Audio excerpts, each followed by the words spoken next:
Hey, what's up, guys? Just giving you an update on the podcast. This one here is going to be another archived podcast.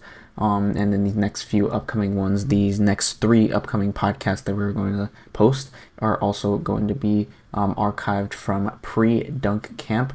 Once we have posted these, we are going to be posting podcasts from the current day or as of recent. So with that being said, be on the lookout for these next few podcasts as well. I recommend that you check them out because they're going to be some pretty special episodes.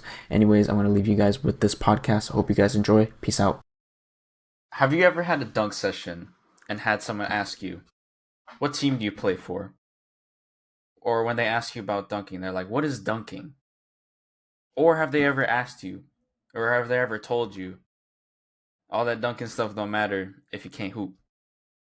Today we're going to be talking about why people don't understand dunking as a sport and what they do when they don't understand it. With that said, my name is Juan, 5'7" dunker from Florida. Um, and yeah, we're with my co-host Darshil here. He can introduce himself. We'll get right into the topic. Yo, I'm Darshil Sheth. I am a 5'6" dunker from California. I'm 21 years old right now. Just graduated college recently. Really? You just graduated? Yeah. I mean, technically speaking, I haven't graduated, but I did my ceremony, bro. That's all that matters. Okay, that is what matters. All right. First thing we have to talk about is our experiences. So most of the time when I'm dunking, it's like when there is people there, there's usually the same kids that are there, right? And a lot of the time the 1v1 while like on the same court that I'm on while I'm trying to like do my dunking because most of the time my rims have like a 9.9 and a half and a 9.10 and a half rim or 9.10 and like a quarter rim. So then I'll go on the 9.9 and a half one if I'm having a bad day, and then sometimes they'll be on that court and they'll just be 1v1ing, which it irritates me for the reason that I am actually trying to become a dunker, and then these kids are kind of just playing for fun, or just like, and they're getting mad at each other and stuff like that. It's like so it'll irritate me for sure. And then one time this kid also asked me like what a dunker even is. He was a younger kid, so it's like I just kind of explained it to him. So yeah, that's pretty much my like general experiences. There's probably a lot more, but yeah, Joshua can talk about his experiences. So a lot of my experiences are pretty much limited to either at my college gym or the sessions I've done with the SoCal Dunkers. With the SoCal Dunkers, those sessions have always been amazing because all of the guys there, all the dunkers that are there, they understand that we're all here to do kind of the same thing. So we don't get in each other's way. We pretty much appreciate each other for who we are and such, even if we're not at the most elite level to even the most elite level. Like we don't really care. We're just there to have fun and appreciate the sport that is dunking. That being Mm-hmm. said, that's not most of my cases. A lot of the times that I've had to basically jump and dunk at uh, the college gym that I used to go to before I graduated and everything. And unlike Juan, my rims are all at least at 10 feet. A lot of the cases they're above 10 feet. One of them is even at 10.2 at one point. But that's not important to this podcast. What is important is the fact that I tend to get asked the question a little bit more whenever I'm doing things that are related to jump training. Just because when you go to college, you're gonna see a lot of people that are really already are in collegiate sports. They're doing power cleans, they're doing some of the Olympic lifts that exist there, as well as just adjacent exercises you would see in jump training. So people are have asked me like, what sport do I play? Like, do you play basketball? Do you play volleyball? Or even track? And I just say I do dunking. And they ask, what is dunking? So I had to basically say, well, it's complicated in the sense, right? Because then I had to talk about the fact that I'm talking about dunking in terms of not just getting a dunk on 10 feet, which is still something I want to do and something that I'm working towards, but the act of doing trick dunks, whether it's on a low rim or on a regulation rim, and just dunking in general, having sessions dedicated to just that. And explaining that is, it doesn't need to be as complex as it is, but it can be very complex for people who don't know what it is. And then, much like Juan, I think I've had it, I think even worse in some cases. I've had way too many instances where I've had people who come right after or who come after me, right? After I'm already establishing myself on the court in terms of my jumps and dunks, and they just basically start doing their 1v1s and 2v2s and such, and it just irks me because I know they're trying to get in my way and such. And it takes me a while just to get another attempt going because I don't want to freaking harm myself. I'm a light guy, and some of these people who are trying to play 1v1s, 2v2s, they're all heavier than me. So it's more so I'm in danger more than they are in some cases. But it's not just even that. I've had cases where if I'm like throwing a lob, or even if I'm just doing normal max approach jump, I've had people who would conveniently sometimes shoot the ball. Other times they may just not be paying attention at all. But a lot of the times I've seen people just shooting and not really paying attention to the fact that I'm trying to go off an approach or go off a lob, and it's led to some scary scenarios in terms of certain jumps I've done, especially if I'm going for a lob and I see a ball that's getting shot at the same time. Bro, I don't know what's gonna happen when that happens because Mm-hmm. a lot of different things could happen depending on where that ball is landing. I'm not sure where I'm gonna really land, to be honest. And then not even on top of that, right? I've had case scenarios where I'm doing sessions and I've been just kind of interrupted, or I've had to move courts because some people want to just play fours or fives on a particular court, which is fine. I've even had certain case scenarios where people want to do photo shoots and stuff, and I can't really stop it because sometimes it's the actual like gym themselves I want to do it, which kind of has been a little unfair for me in terms of some of the things for dunking. But that's kind of been my experience for things. I don't know how it's gonna be from now on, just because I don't have access to that indoor gym anymore. So pretty much I'm mostly low rimming these days, which honestly, it's been the most peaceful I've ever had in terms of having a session. I don't have to care about anyone else except for like cars coming around, I guess. But otherwise, it's been the best right now. We'll have to see in the future if I do any other sessions that isn't with like a group of dunkers similar to like SoCal dunkers. It is peaceful, bro. Low rimming, like out on the outdoors or in your backyard, without having to worry about like anyone getting in your way, and you can just practice and practice and practice and practice. It's yeah, that's Yeah. that. It's been a while since I've done that, but it it made me miss it when I moved into my apartment because it's like, damn, like I had a good man. I could just go in my backyard and just practice, but I was too worried about like jumping higher in the sense of like just going to my rims and just trying to dunk as high as a rim as I possibly can on a certain day, which most days it was like on 9, 9.5, and then some days I would be too fatigued to even get too close to it. So yeah, and there's certain types of people who don't understand, and it's the main people or who are people who play basketball like as like a hobby or just for fun. Most like the two people that I've like seen most of the time that fall under this are just middle aged people with like 9 to 5 that are just coming home from work or coming like going on the weekends just to just hoop, have some fun. Sometimes they're in shape, sometimes You're they're not. you're weekend warrior. Yeah, literally, basically weekend warrior. But no, I I mean, see the I'll be honest, that's literally going to be us too in some senses, just particularly to like technically. jumping. Yeah, literally, like, bro, sometimes it's like the 1 month warrior. Like, if you got someone like Donovan who only jumped like once a month most of the time because that Yeah. guy produces so much force. But yeah, and then teenagers too, especially teenagers, like where I'm at, especially because like it's even more annoying when they're like not that good and they just like, or if they just play like they don't actually play on like a team or anything. And it's even worse when they're fat, man. Like, like I'm sorry, but it'll get annoying, but it's like if people actually like there are like there's obviously a positive side to this. Like people actually will a lot of the time, like more times than not, people will actually respect what you're doing and actually think it's cool.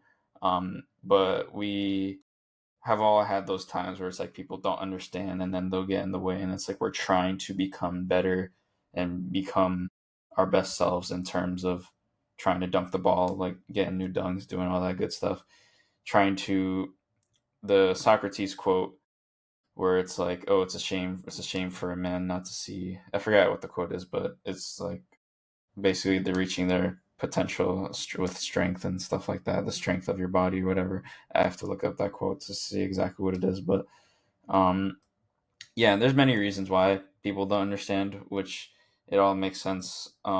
If there's anything else, by the way, in the comments, please let us know. Please let us know your experiences. Let us know what like reasons you found for people not understanding. But what we've got here is that dunking is obviously a niche sport. Most people haven't heard of it as being like an actual sport. Most people have just heard of like maybe Jordan Kilgannon a few times, but most of the time, more times than not, it's a dunk contest, right? People know that the dunk contest is a thing, but they've never seen it as like an actual sport, and they may have never seen other people like Isaiah and stuff like that. Got the Hmm? quote. Yeah, what was it? It is a shame for a man to grow old without seeing the beauty and strength which the body is capable. Exactly, exactly. But And I um, think on note with the dunk contest as well, a lot of people like criticize the execution of certain trick dunks that just aren't made, unfortunately, with some people who are like dunking the NBA dunk contest, but they don't understand the level of skill that you need to have in terms of hand speed, especially with longer limbs for some of the dunks that are being attempted. Oh, brother. yeah, but like I was saying, so yeah, they've only ever heard of people like Jordan Kilgannon or the dunk contest, and not not people like Isaiah Rivera or like all these other professional guys, Donovan Hawkins, Don Dunks. They've never heard of these guys before, and they don't know that they actually do it more or less as a sport because they go to contests like around the world and stuff. Some people just have never heard of that in general. So yeah, and then our next point here is that like they most of the time people just think it's genetics. They don't know that like there's actually people that train for this stuff. So I want to know like what you think about that, Darshil. That's just genetics and everything, right? Yeah, like what do you think about that? Sorry, I was kind of getting distracted for a second. All right, but so basically I think I kind of disagree with it in terms of the fact that a lot of dunking, especially as a skill, comes with the idea that you need to be good at hand speed. And you could say there's certain factors that could enhance your like starting point of where you're at with your hand speed. Some people have a higher amount of I guess, neural drive that they naturally have to be able to do certain things. But even then, when getting certain tricks down, it takes practice. It takes skills acquisition to get to a point where you're able to do a dunk, whether it's a trick dunk or even getting a lob from just to do a one-hander in general. And Especially then beforehand. if we're talking about genetics in general, like even if we're going to say about jumping, right? Because that's literally what you're doing with dunking. As we've said before, genetics may determine like they will determine your start and ceiling, but your ceiling is a lot higher than you think it is. It's if you're thinking that your max vertical, given that you're an average athlete, I guess, right? That your max vertical is at best like maybe 35, 36 inches. Don't kid yourself. Like, see if you can go way higher than that. Because the thing is that most people who think they're average because they had a starting point that was average can still have an elite vertical. You can see that through even cases like Isaiah Rivera, for instance, right? He had around an average vertical, maybe slightly above average, depending on how you look at it, with a 24-inch vertical, right? Yeah. But he got to a 50.5-inch vertical, and he got better at dunking. He wasn't always the best at dunking. I mean, he got good at it fast, but that's because he was also doing it a lot. They also talk about how he wasn't the most gifted athlete. I remember this one THP podcast where he said that he didn't know that he was supposed to run on his toes when he was sprinting. That came natural to me for sure. Like when I would sprint, but he said that didn't come natural to him. So it shows that he wasn't the most like gifted athlete of all time, if you know what I'm trying to say. So, oh, shit, my Yeah. bad. Oh, yo, my fault. Yo, my fault. My fault. Fuck. Okay. All right. But next point. Next point. Next point. Um, most of the time, they don't think that you're actually trying to become like a dunker in a sense. Like they think you're just kind of trying to go for your first dunk, and that you're still like a basketball player. and then like It's when you do like make it, like if they still see you keep trying even after that, they're gonna be even more confused. it's especially like true when you see shorter dunkers do it, in terms of the fact that some people just see that you're only strictly, or that you're just kind of just training to get your first dunk. And to be honest, like that is partially what I'm doing because I haven't gotten my first dunk on a really high rim yet. But at that same time, I still lower him a ton. Like I suck at it these days, but I do what I can. I try to make newer dunks if I can. Most of the time I fail doing so, but I have fun doing so. And the better I get at it, the better I'm eventually going to get to the point where I can do those dunks on lower rims and then higher rims from there. Yeah, exactly. So so yeah, people won't understand most of the time, but most of the time, actually more times than not, people actually do respect and or like understand what like why you're doing, not why you're doing most of the time, but like they understand like what you're trying to do and that you're trying to be good. So a few things they'll do, they'll actually respect your attempts, and we'll go into that because people won't respect your attempts a lot of the time, um, when they don't understand. But when they do understand, they'll respect your attempts. A lot of the time, they'll compliment your bounce or compliment the type of dunks you can do. Um, and like they'll ask you sometimes how you train for it. They'll even throw you lobs and help you record the videos. I know Darshil has experience with helping them record the videos, but a lot of the time I'll be trying to go for the dunks and I'm just practicing my lobs, right? And because obviously lobs are going to be a lot harder, I'll miss most of the time. So then sometimes they'll ask me like, "Hey, do you want me to throw you a lob?" Sometimes I'll actually say no because I actually am trying to just practice the motion of lobbing it. But then sometimes like I'll be like, "Yeah, sure," like because I just want to get a dunk today. Um, so yeah, and then yeah, again they'll ask you how you train for it.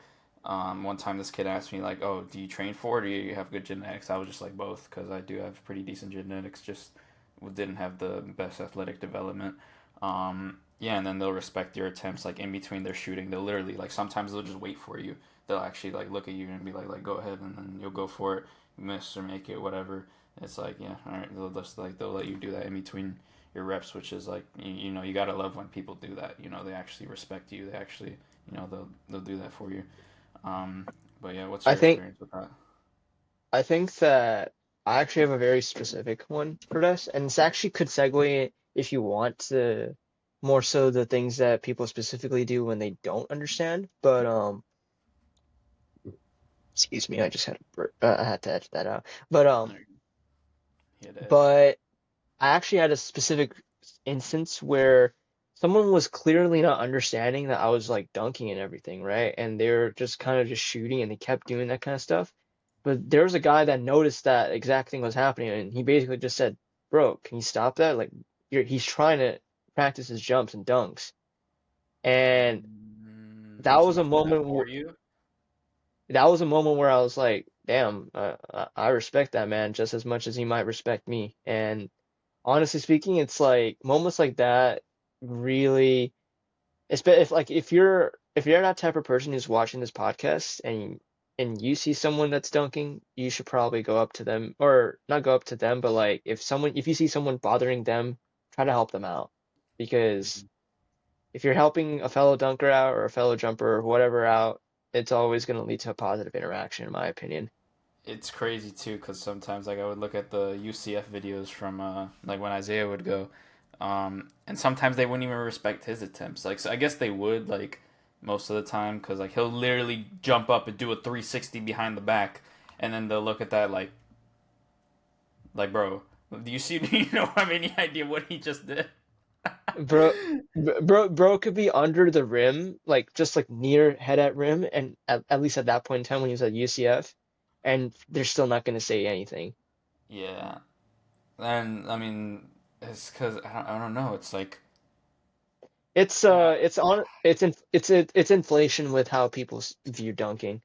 A lot of people who watch the NBA, right, when they see people who are dunking, they're seeing people who are like what like 6'6", 6'7", 6'8", 6'9" that are dunking. Most of the time, their head is maybe not at rim, right, but it's at least kind of above net by a substantial amount. yeah. So it's kind of that inflation of kind of thinking that okay, this guy's doing it. It's not that impressive. He's decently tall, but it's like it's the difference of both reach and the fact that Isaiah 2 is also not 6'6". He's 6'2". And at It that just point in time, it still maybe doesn't it still doesn't make sense to me how they don't even react to that. Like they just look at it and like because they what don't. The other thing is like they don't understand like the amount of like I guess like this goes into like even the why it's useful, which we could talk about in another podcast. But it because like doing a 360 takes a lot of ability to be able to understand the perception around you, like being able to understand the surroundings that you're at with dunking.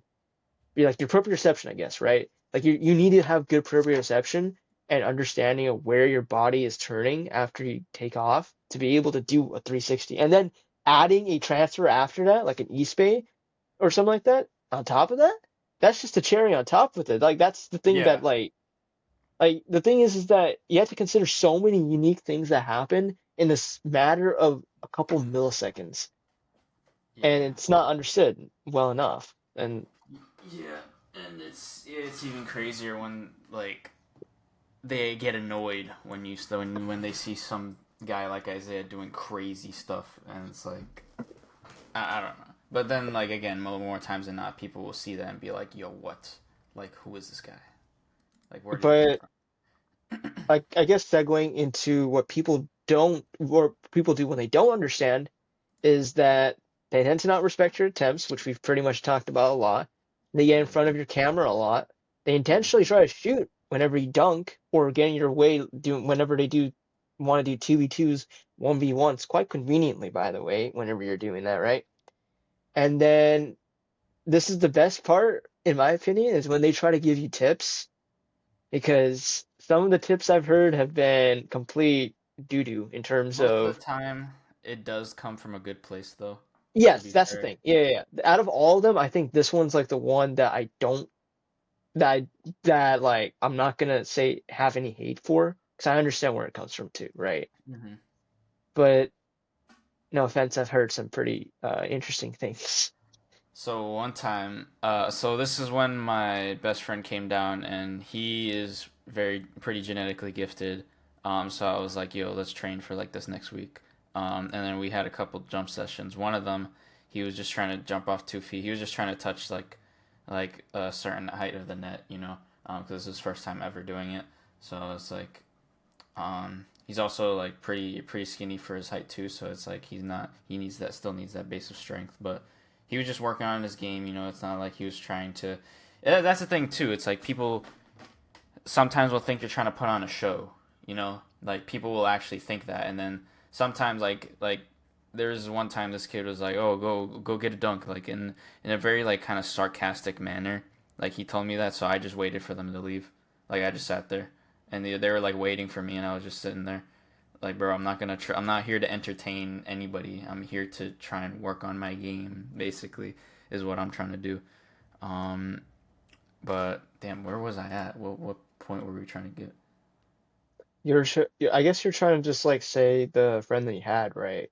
Oh yeah. So then this Yeah. guy, like he's working on his game, right? He's just working on like trying to touch it as high as he possibly can. And this guy, like he's like an older guy with his son or whatever. And again, this came from a good place, but he tried to tell him that most people jump higher off 1 foot, which it's a hot take. I couldn't say that's true. For the NBA, most of the time it's better for them to jump off 1 foot, because they're coming in with speed, and they're taller, so they can just dunk the ball. Well, I think it also goes with the idea that typically when you see 1 foot jumpers, they tend to have longer limbs that help with I don't know what exactly the physics is around it, right? But typically when you see people with longer limbs, it is beneficial, not necessarily beneficial to use 1 foot over 2 foot, but using 1 foot is more of an option as you become taller or have longer limbs. So that's why someone with like long legs is probably going to benefit a lot from or benefit potentially from doing 1 foot. But that's not to say that they're going to be the best at it either. Yeah, And it really does depend, like in terms of what you're doing. Like it depends on your mobility concerns. It depends on how your development was athletically speaking, how your genetics are even in some cases, for what determines whether you jump high off of one or two. But Just simply saying you're gonna jump high off one is a statement that may be true, but in a lot of cases is gonna be false unless proven otherwise. Yeah. Yeah, and then what other tips have you heard people try and give you? I've heard some people say, "Oh, you want to dunk, you want to jump higher. Have you tried this little thing called plyometrics? Sorry, plyometrics? I've heard people say plyometrics before, but have you tried plyometrics? I'm like, jumping is a plyometric, dunking is a plyometric, sprinting is a plyometric. I don't know what you mean by plyometrics because the thing is that legit jumping by just by itself is a plyo. Yeah. And that's also something for sure. It's like people will sometimes maybe ask like what type of plows do you do or whatever, like stuff like that. It's like yeah, that's not I like don't know, man. I mean, I guess I sprint. That's a plyo. I yeah, jump. Maybe occasionally I do drops and maybe a depth jump or two, but most of the cases nothing. yeah. That's where people kind of get confused, and it's like that's where it shows like how misinformed people really are when it I've comes heard to people say box jumps, like box yeah, jumps. exactly, yeah, box jumps Yeah. too. Box jumps, it for people who don't know, box jumps completely remove the landing, so it's like at that point just do max effort jumps. Why the hell would you do the box jumps? You know what I'm saying? So yeah, and it's again it does come from a good place, but a lot of the time people it's people who aren't in this space and aren't as informed as people in this space from very big sources, mainly THP. Those are the guys that kind of like saved us from the misinformation of many other outside sources, third party you could call them. Um, but yeah, and they've definitely done a good job of like informing us about a lot about that, and most of the time it's up to us to listen to that, so that when people do like tell us things, we understand when to really take that advice or not. So yeah, and the last thing is that people will get confused or irritated when you try to go for your attempts and they're trying to work on their game with basketball or whatever. Um, Even though there may or may not be just a weekend warrior, people just go after work or whatever. Like more times than not, it's like well, not more times than not, but people will sometimes get irritated at you when you're trying to work on your game because they see it the same way that kind of you see them in a sense like you're just here playing basketball, you're just doing this as a hobby. I'm actually trying to become like the best dunker that I can be, And and it's they're kind of a like you're trying to be the best basketball player that you can be. You just seem to play this like again as a hobby. and So it's it's kind of like like a it's kind of like a gray area of sorts where none of you are necessarily wrong in terms of what you're doing. yeah, Like it's just a matter of perspective and I guess mutual understanding that you need to get to if you can with that other person. yeah, exactly. um Yeah, and then a lot of the time people don't understand that, and then they'll see other people like respect it, and then they'll be like, all right, fine. But I guess that's just how it is. If you again, if there is anything that any type of experiences that you have had, and maybe have more of an understanding why people like not so much why people don't understand, because it's obvious to know why people don't understand, just why they will decide like if they don't understand, like they think it's like annoying or like it gets in their way just as much as it can get in our way. Let us know what you think in the comments. But yeah, with that being said, if you haven't checked out our last podcast, that one was which one was it again? We were talking about like rim Yeah, heights and stuff. yeah, we're talking about measuring rim heights. Yeah, yeah, yeah. Yeah, exactly. So and like how it can help with intent stuff. If you haven't seen that one, check that one out. And yeah, if you're on YouTube, like, comment, subscribe, Spotify, 5 stars. Please, please. Um, but yeah, thank you guys for watching. We'll see you guys in the next one. For sure. I'll see you. Oh, wait.